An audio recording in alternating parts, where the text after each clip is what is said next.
25 जनवरी 2005 का दिन था। इसके अगले दिन गणतंत्र दिवस था। देश भर में जोर शोर से इसकी तैयारियां हो रही थी। प्रयागराज को तब इलाहाबाद कहा जाता था। यहाँ भी लोग अपने अपने कामों में जुटे थे। इस बीच शहर के पुराने इलाकों में शुमार सुलेमसराय में गोलियों की तड़तड़ाहट शुरू हो गई। कुछ लोग एक गाड़ी को घेरकर उस पर गोलियां बरसा रहे थे। कोई कुछ समझ पाता, इससे पहले सैकड़ों राउंड फायरिंग हो चुकी थी। गाड़ी में सवार लोगों का पूरा शरीर छलनी हो गया। जिस गाड़ी पर हमला हुआ था उसमें कोई और नहीं बल्कि इलाहाबाद पश्चिमी विधानसभा सीट से नवनिर्वाचित विधायक राजू पाल थे। राजू पाल खुद क्वालिस चला रहे थे। उनके बगल में दोस्त की पत्नी रुखसाना बैठी थी, जो उन्हें चौफटका के पास मिली थी। इसी गाड़ी में संदीप यादव और देवीलाल भी थे। पीछे स्कॉर्पियो में ड्राइवर महेंद्र पटेल और ओम प्रकाश और नीवा के सैफ समेत 4 लोग थे। दोनों गाड़ियों में एक एक सिपाही थे। बदमाशों ने फायरिंग रोकी तो समर्थक राजू पाल को एक टेम्पो में लेकर अस्पताल ले जाने लगे। हमलावरों ने ये देखा तो उन्हें लगा राजू पाल जिंदा है। तुरंत हमलावरों ने अपनी गाड़ी टेम्पो के पीछे लगा ली और फिर फायरिंग शुरू कर दी। करीब 5 किलोमीटर तक वह टेम्पो का पीछा करते गए। जब तक राजू पाल अस्पताल पहुंचे उन्हें 19 गोलियां लग चुकी थी। डॉक्टरों ने उन्हें मृत घोषित कर दिया। 10 दिन पहले ही राजू की शादी पूजा पाल से हुई थी। राजू बहुजन समाज पार्टी के विधायक थे, लेकिन यूपी में सरकार समाजवादी पार्टी की थी। मुलायम सिंह यादव मुख्यमंत्री थे। राजू की हत्या का आरोप तत्कालीन समाजवादी पार्टी के सांसद अतीक अहमद पर लगा। राजू की पत्नी पूजा पाल ने अतीक और उसके भाई अशरफ, फरहान और आबिद समेत कई लोगों पर नामजद मुकदमा दर्ज करवाया। इधर राजू की हत्या की खबर आग की तरह पूरे शहर में फैल गई। राजू के समर्थक सड़क पर उतर आए। देखते ही देखते पूरा शहर जल उठा। जगह जगह तोड़फोड़, आगजनी और पथराव शुरू हो गया। अब इस घटना के पीछे का कारण समझने के लिए थोड़ा और पीछे चलते हैं। 10 अगस्त 1962 को इलाहाबाद में अतीक अहमद का जन्म हुआ। पिता फिरोज अहमद तांगा चलाकर परिवार चलाते थे। अतीक घर के पास में स्थित एक स्कूल में पढ़ने लगा। 10वीं में पहुंचा तो फेल हो गया। इस बीच वह इलाके के कई बदमाशों की संगत में आ गया। जल्दी अमीर बनने के लिए उसने लूट, अपहरण और रंगदारी वसूलने जैसी वारदातों को अंजाम देना शुरू कर दिया। 1997 में उस पर हत्या का पहला मुकदमा दर्ज हुआ। उस समय इलाहाबाद के पुराने शहर में चांद बाबा का खौफ हुआ करता था। चांद बाबा इलाहाबाद का बड़ा गुंडा माना जाता था। आम जनता, पुलिस और राजनेता हर कोई चांद बाबा से परेशान थे। अतीक अहमद ने इसका फायदा उठाया। पुलिस और नेताओं से साठगांठ हो गई और कुछ ही सालों में वह चांद बाबा से भी बड़ा बदमाश बन गया। जिस पुलिस ने अतीक को सह दे रखी थी, अब वही उसकी आंख की किरकिरी बन गया। 1986 में किसी तरह पुलिस ने अतीक को गिरफ्तार कर लिया। इस पर उसने अपनी राजनीतिक पहुंच का फायदा उठाया। दिल्ली से फोन पहुंचा और अतीक जेल से बाहर हो गया। जेल से छूटने के बाद अतीक ने साल 1989 में राजनीति में कदम रखा। इलाहाबाद शहर पश्चिमी सीट से विधानसभा चुनाव लड़ने का ऐलान कर दिया। यहां उसका सीधा मुकाबला चांद बाबा से था। दोनों के बीच गैंगवार शुरू हो गया। अतीक की दहशत से पूरा इलाहाबाद कांपता था। कब्जा, लूट, छिनैती, हत्या, ये सब उसके लिए आम सा हो गया। इसी की बदौलत वह चुनाव भी जीत गया। इसके कुछ महीनों बाद ही बीच चौराहे पर दिनदहाड़े चांद बाबा की हत्या हो गई। चांद बाबा मारा गया तो इलाहाबाद ही नहीं, पूरे पूर्वांचल में अपराध की दुनिया में अतीक अहमद का सिक्का चलने लगा। साल 1991 और 1993 में भी अतीक निर्दलीय चुनाव जीता। साल 1995 में लखनऊ के चर्चित गेस्ट हाउस कांड में भी उसका नाम सामने आया। साल 1996 में सपा के टिकट पर विधायक बना। साल 1999 में अपना दल के टिकट पर प्रतापगढ़ से चुनाव लड़ा और हार गया। फिर 2002 में अपनी पुरानी इलाहाबाद पश्चिमी सीट से 5वीं बार विधायक बना। 8 अगस्त 2002 की बात है, तब सूबे में बसपा का शासन था और मायावती मुख्यमंत्री थी। अतीक को किसी मामले में पुलिस ने पकड़ा था और उसे जेल भेज दिया गया। पेशी के लिए 8 अगस्त को उसे कोर्ट ले जाया जा रहा था। इसी बीच उस पर गोलियों और बम से हमला हो गया। इसमें अतीक घायल हो गया, लेकिन उसकी जान बच गई। तब अतीक ने बसपा सुप्रीमो और तत्कालीन मुख्यमंत्री मायावती पर आरोप लगाया था कि वह उसे जान से मरवाना चाहती हैं। अतीक आतंक का पर्याय बन चुका था। उसकी दहशत ने आम लोगों के साथ साथ राजनीतिक हस्तियों को भी परेशान करना शुरू कर दिया। उसका खौफ इतना हो गया था कि शहर पश्चिमी से कोई उसके खिलाफ चुनाव लड़ने से भी डरता था। साल 2004 के लोकसभा चुनाव में अतीक अहमद सपा के टिकट पर इलाहाबाद की फूलपुर सीट से चुनाव जीत गया। उस वक्त अतीक इलाहाबाद पश्चिमी सीट से विधायक था। इस सीट से अब वह अपने छोटे भाई अशरफ को चुनाव लड़ाने की तैयारी करने लगा। अतीक की जिंदगी में राजू पाल की एंट्री जानने से पहले राजू पाल की थोड़ी कहानी जान लीजिए। राजू पाल भी शहर पश्चिमी के ही रहने वाले थे। कहा जाता है कि उस वक्त राजू पर भी लूट छिनैती जैसी घटनाओं में शामिल होने का आरोप लगता था। कहा तो ये भी जाता है कि वह एक समय अतीक अहमद का खास थे, लेकिन बाद में दोनों के बीच खटपट हो गई। 2002 में राजू ने भी राजनीति में एंट्री कर ली। इसके बाद से दोनों के बीच दुश्मनी शुरू हो गई। 2004 में जब अतीक अहमद फूलपुर से सांसद बन गया तो इलाहाबाद शहर पश्चिमी सीट से उसके छोटे भाई अशरफ ने चुनाव लड़ा। अशरफ के खिलाफ बसपा ने राजू पाल को टिकट दे दिया। राजू पाल इस चुनाव में जीत गए। विधायक बनने के 3 महीने बाद 15 जनवरी 2005 में राजू पाल ने पूजा पाल से शादी कर ली। शादी के ठीक 10 दिन बाद 25 जनवरी 2005 में राजू पाल की हत्या कर दी गई। इस हत्याकांड में अतीक अहमद और अशरफ का नाम सामने आया। इसके बाद हुए उपचुनाव में बसपा ने राजू की पत्नी पूजा पाल को प्रत्याशी बनाया, लेकिन वह हार गई। अशरफ चुनाव जीत गया। हालांकि 2007 में हुए चुनाव में पूजा पाल जीत गई। साल 2007 तक अतीक आज़ाद था। तब सरकार समाजवादी पार्टी की थी, लेकिन इसके बाद से उसका बुरा वक्त शुरू हो गया। साल 2007 में मायावती सत्ता में आ गई। सत्ता जाते ही सपा ने अतीक को पार्टी से बाहर निकाल दिया। उधर मायावती ने ऑपरेशन अतीक शुरू किया। 20,000 का इनाम रखकर अतीक को मोस्ट वांटेड घोषित किया गया। अतीक अहमद पर 100 से ज़्यादा आपराधिक मामले दर्ज हैं, जिनमें हत्या की कोशिश, किडनैपिंग, रंगदारी जैसे केस हैं। उसके ऊपर 1989 में चांद बाबा की हत्या, 2002 में नस्सन की हत्या, 2004 में मुरली मनोहर जोशी के करीबी भाजपा नेता अशरफ की हत्या, 2005 में राजू पाल की हत्या का आरोप है। 2012 का विधानसभा चुनाव भी अतीक ने लड़ा, लेकिन हार गया। उसे राजू पाल की पत्नी पूजा पाल ने हरा दिया था।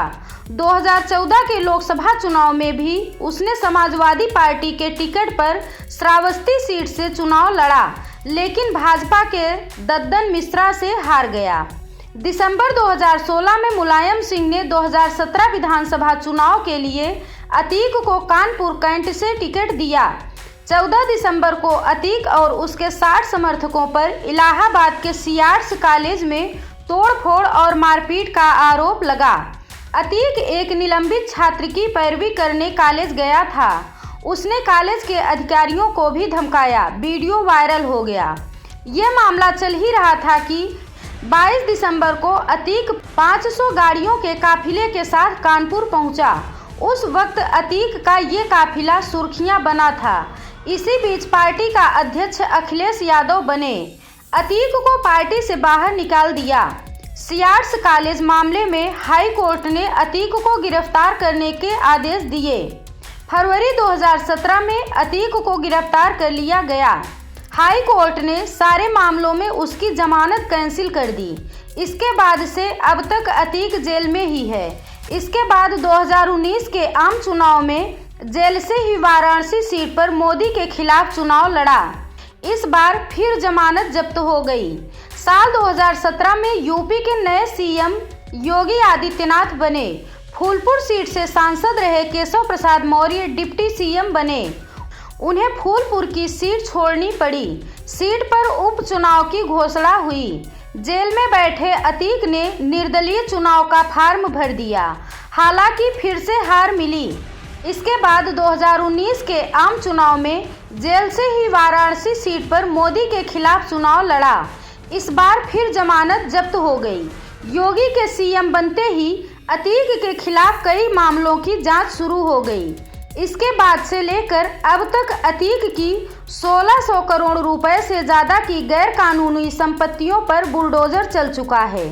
अतीक का भाई अशरफ भी मरियाडीह डबल मर्डर मामले में जेल में बंद है।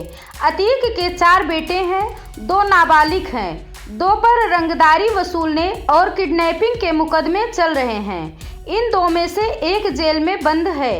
अतीक के बड़े बेटे उमर पर 26 दिसंबर 2018 को अपने पिता के कारोबारी दोस्त रहे मोहित जायसवाल को किडनैप करने का आरोप है। मोहित ने छूटने के बाद इसकी कहानी भी बताई थी। आरोप लगाया था कि उसे देवरिया जेल ले जाकर पीटा गया। 2005 में हुई विधायक राजू पाल की हत्या के मामले में उनके रिश्तेदार और दोस्त उमेश पाल मुख्य गवाह थे। उमेश ने लोअर कोर्ट से लेकर सुप्रीम कोर्ट तक राजू पाल हत्याकांड की पैरवी की थी। इसी कारण अतीक गिरोह से उनकी खुलेआम दुश्मनी हो गई थी। कचहरी में गवाही देने गए उमेश का 28 फरवरी 2008 को अपहरण कर लिया गया था। अपहरण कांड में अतीक, उसके भाई अशरफ समेत कई के खिलाफ रिपोर्ट दर्ज कराई गई थी। अपहरण के उसी मामले में बीते शुक्रवार को गवाही थी। उमेश वकील भी थे। वह अधिवक्ता की यूनिफॉर्म में अपने दोनों गनर संदीप निषाद और राघवेंद्र सिंह के साथ गवाही के लिए जिला कचहरी गए थे। करीब 4:30 बजे वे कार से वापस सुलेम सराय धूमनगंज स्थित अपने घर के लिए चल दिए। जैसे ही गेट पर गाड़ी रोककर उमेश उतरे, पहले से घात लगाए बदमाशों ने उन्हें गोली मार दी। उमेश गोली लगने से गिरने के बाद उठकर घर के भीतर भागे। साथ में उनकी सुरक्षा में लगे दोनों सिपाही भी उन्हें बचाने के लिए घर के अंदर भागे, लेकिन हमलावरों ने दुस्साहस का परिचय देते हुए घर के अंदर घुसकर स्वचालित हथियारों से लगातार गोलियां बरसाई। इस दौरान बदमाशों ने बम भी चलाए। बम और गोलियों की बौछार से इलाका थर्रा गया। हमलावर वहां से बाइक से फरार हो गए। उमेश पाल, सिपाही संदीप और राघवेंद्र लहूलुहान पड़े थे। तीनों को एसआरएन हॉस्पिटल ले जाया गया, जहां डॉक्टरों ने करीब 1 घंटे बाद उमेश पाल को मृत घोषित कर दिया। आजमगढ़ निवासी एक सुरक्षा गार्ड संदीप निषाद की भी चिकित्सकों ने मौत की पुष्टि कर दी है। बवाल की आशंका को देखते हुए एसआरएन हॉस्पिटल में जिले के 1 दर्जन से अधिक थानों की फोर्स को बुला ली गई। धूमनगंज में एहतियातन पीएसी तैनात कर दी गई। उमेश के घर वाले अतीक अहमद और उसके गैंग पर ही वारदात को अंजाम देने का आरोप लगा रहे थे। पुलिस कस्टडी में स्वास्थ्य जांच के लिए शनिवार यानी 15 अप्रैल की देर रात काल्विन अस्पताल ले जाते समय माफिया अतीक अहमद और उसके भाई अशरफ की हत्या कर दी गई। मेडिकल कॉलेज के पास मीडिया कर्मी बनकर आए बाइक सवार बदमाशों ने गोली मारकर हत्या कर दी। घटना की सूचना पर पुलिस के साथ साथ प्रशासनिक अमले में हड़कंप मच गया। Bureau report, Prayagraj 24x7 news.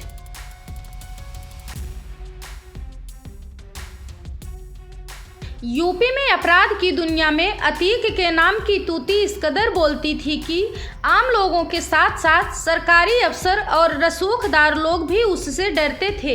Mafia Atiq के काले कारनामों में नोएडा का नाम तब जुड़ा जब उसने करीब 18 वर्ष पहले नोएडा प्राधिकरण के सीईओ को उनके ही सरकारी बंगले में बंधक बनाकर रखा था। उनके साथ अभद्र व्यवहार भी किया था, लेकिन अतीक की सफ़ेद पोशों तक पहुंच के चलते मामला रफा दफा हो गया था। उसने इसी पहुंच और रसूख के दम पर लोगों में अपने नाम की दहशत पैदा की। नोएडा प्राधिकरण से जुड़े सूत्रों के अनुसार यह मामला साल 2005 का है। उस समय यूपी की कमान सपा के हाथों में थी। बताया जाता है कि उस वक्त नोएडा प्राधिकरण में तैनात सीईओ और माफिया अतीक के बीच एक माफिया के रिश्तेदार को नोएडा में औद्योगिक भूखंड दिलाने को लेकर फोन पर कहासुनी हो गई थी। अतीक की नाजायज बात को जब चेयरमैन ने अनसुना कर दिया तो अतीक आग बबूला हो गया था। इसके बाद अतीक अपने कुछ साथियों के साथ नोएडा स्थित सेक्टर 14A प्राधिकरण के सीईओ के सरकारी आवास पर जा धमका। वहां सीईओ के अलावा कई अधिकारी पहले से मौजूद थे। बिना पूर्व अनुमति के चलते अतीक और सीईओ से मिलने नहीं दिया गया। इस दौरान उसने भूमि आवंटन की बात रखी, पर जब अधिकारियों ने असमर्थता जाहिर की तो वह गुस्से से तिलमिला गया और उनके साथ अभद्रता की। इसके बाद भय के चलते सीईओ ने अतीक और उसके गुर्गों से कहलवा दिया कि वे वहां नहीं हैं, जबकि वह बंगले के एक कमरे में छिपे थे। बताया जाता है कि सीईओ ने करीब 2 घंटे तक खुद को बंद रखा था। काफ़ी देर बाद तक इंतजार करने के बाद अतीक अंदर गया और सीईओ को परिवार के सामने ही बुरा भला कहा। इसके बाद धमकाते हुए अतीक वहां से चला गया। नोएडा में सीईओ के धमकाने के बाद उत्तर प्रदेश के अधिकारियों में भी अतीक के नाम का भय व्याप्त हो गया था। अतीक के खिलाफ नोएडा के कुछ अधिकारी लामबंद हुए और कार्रवाई की जोरदार मांग भी की थी, लेकिन सत्ता में पहुंच के चलते अतीक के खिलाफ कार्रवाई नहीं हुई थी। Bureau report, Prayagraj 24x7 news.